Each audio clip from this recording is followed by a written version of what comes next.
জামাই ষষ্ঠী উপলক্ষে আজকের আরেকটি রেসিপি মিঠা চাউল। এটি একটি চাল দিয়ে তৈরি মিষ্টি, খুব কম সময় লাগে তৈরি করতে। ভীষণ সুস্বাদু একটি মিষ্টি। জামাই ষষ্ঠীর অনেক মিষ্টির মাঝে এটিকেও তোমরা রাখতে পারো। প্রথমে দেরাদুন চাল আধ ঘন্টা ভিজিয়ে ভাত রান্না করে নিতে হবে।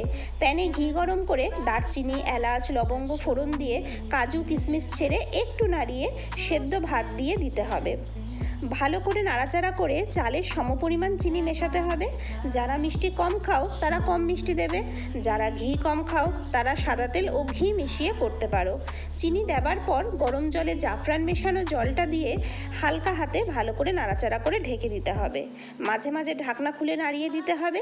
চিনি গলে গেলে ভালো মতো নাড়াচাড়া করে একটি সার্ভিং ডিশে রেখে স্লাইস করে কাটা আলমন্ড দিয়ে সাজিয়ে দিতে হবে। যারা মিষ্টি খেতে ভালোবাসো তাদের এই মিষ্টিটি খুব পছন্দ হবে। যারা না ভালোবাসো তারাও খেয়ে দেখতে পারো, মনে হয় তাদেরও ভালো লাগবে।